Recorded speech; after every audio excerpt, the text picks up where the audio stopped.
Spring ball coming up in Norman in just a few weeks. The voice of college football talking Oklahoma Sooners. We got Preston Gant on the line. You can catch him there at the PG show right here on YouTube. Preston, good to see you. How's it going? It's going good. Going good. Just listen, I'm waiting for Oklahoma's first commit to drop. That's kind of what I'm waiting for. Well, let's take it in that direction then. Who might that be? Who's on campus? What's the latest in the recruiting scene and some of those Brent Venables targets? Yeah, so I mean, really, you got David Stone and Michael Patterson McDonald on campus today. Both of them, they're actually best friends. They grew up together, played a lot of football.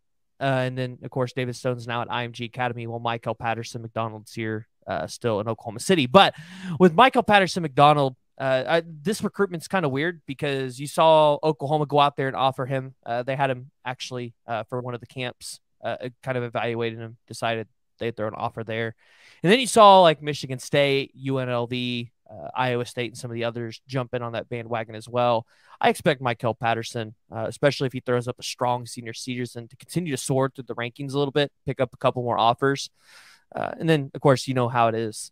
Since he's best friends with one of the top 10 players in the country, he's going to naturally pick up those offers because of that reason. So, yeah, it's great to have both of them on campus today.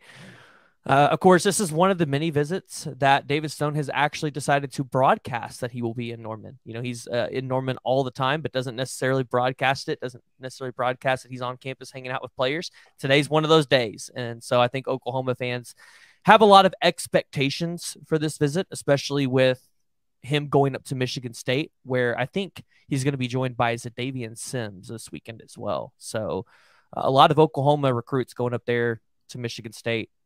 Not sure how I value Michigan State anymore on either of those recruitments, just because they've lost so much in terms of what they were putting out there for recruiting and the coaching staff that you don't know what you're going to get with Michigan State on the recruiting trail, I think, at this point.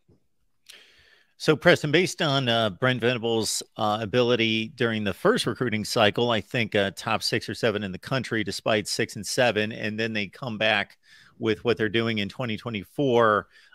Any comparisons that you can make between what Brent Venables is doing, his approach, anything different about his way about recruiting versus Lincoln Riley or going back to Bob Stoops? Yeah, so looking at the way that Lincoln Riley and the staff recruited last year and how they're recruiting this year, it's a learning process, especially when you're the guy in charge. And so I think what you're seeing is they have to learn as they go. And so last year, I think there were some hiccups with guys maybe being the sole priority target and focus on the recruiting trail and kind of not recruiting other guys. So I think the perfect example is David Hicks, and maybe not putting enough attention into Edric Hill, who wanted to come to Oklahoma, but then eventually ended up at Alabama. And when you look at it, Oklahoma ultimately ended up missing on David Hicks. It would have been nice to have a guy like Edric Hill as well in this class. So I think the staff is learning how to prioritize these recruitments, but also still make other people feel like they're being valued into this recruiting cycle, kind of letting them know where they land on this list, but knowing, hey, you're still a target for us. You're still a priority. We're not just going to stop recruiting you because we got 5-star Williams Nwaneri, David Stone, Edric Houston on campus. We're still going to recruit you as well as recruit them. So I expect this class, honestly, you know, I've said it. I think Oklahoma lands, I think it's more likely they land 3 5-star defensive linemen than they do only land 1. And that's because I think Nigel Smith will end up being a 5-star by the end of the cycle. And I believe Nigel Smith will be an Oklahoma Sooner. So I think you'll end up with Williams Nwaneri, Nigel Smith, David Stone. Well, if you land up with 3 5-star defensive linemen, there's still opportunities to go out there and land a 5-star linebacker in Sammy Brown, maybe a 5-star corner in Kobe Black, maybe a 5-star wide receiver in Micah Hudson. Shoot, you even had Edric Houston. I'm not really putting my eggs in the basket for that one, but it's always a possibility, especially if Oklahoma gets an official visit. So, you know, there's a chance that OU could land, you know, maybe 4 or 5 stars in this class. I mean, it kind of sounds like a stretch, sounds like a pipe dream, but when you look at it and you look at the roots and how long these guys have been recruited by this staff, it's a very good possibility.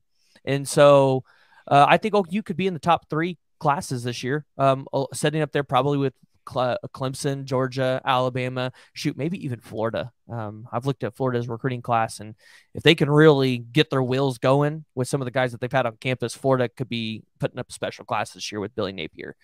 But as far as like the different recruiting styles you've seen from Lincoln Riley and Venables is, I think Venables and Jeff Lebby understand the offensive talent's out there.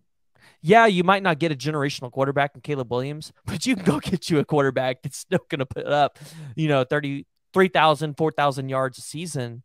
And you can go out there and get talented running backs and wide receivers. They just might not be the guys that Lincoln Riley got. The issue is you've got to build down in the trenches on the defensive side of the ball. And so I think you see them really prioritizing that side of the ball because that's where you need to see the most significant change. The interesting thing is I feel like their pitches have been more towards you can come in and compete right away and start. And that's not how Venables has operated in the past. Normally, he likes the freshmen to sit a whole year, develop, build, put on weight, learn the scheme. But OU's kind of in the situation where you don't really have the ability to do that. You don't have that margin. And so you're seeing him go out there and pitch that idea of, hey, you can come start right away. Now, we're going to see how in 3 or 4 years that affects these guys' careers. Maybe they would have benefited from sitting a year. Maybe it ends up helping them and they get to leave a little early to go to the NFL. But when you look at the priorities over him and Lincoln Riley, it is more tailored to the defensive side of the ball. And I feel like that's where they're putting in a lot of efforts. I mean, and given, like I said, you can go get a really good quarterback that is not a top 3 guy, or you can go get some wide receivers. It's like the NFL. You can cycle these guys out all the time and still put up a really good team. You've got to build in the trenches first. Offensive line, defensive line. And then outside of those two, you really got to focus on, your secondary, your linebackers. And then you can start really going, okay, do we want to go out there and put all of our eggs in the basket for this 5-star quarterback, or do we want to recruit a couple mid-tier 4-star guys and work and try and develop them up to a 5-star level? Luckily, you got Jackson Arnold last year, and the guy just blossomed late in his senior season. So you ended up with the 5-star quarterback there, but I don't think that's what they originally thought that was going to look like when they originally got that commitment. So it's a little different. I know Oklahoma fans are a little on edge because these recruitments take a while, but ultimately I think the visit policy, it's the right policy to have, because you're not left at the end of the season with your tail behind your legs because, you had 7 5-star commitments and 3 of them dropped off because they got better offers somewhere else.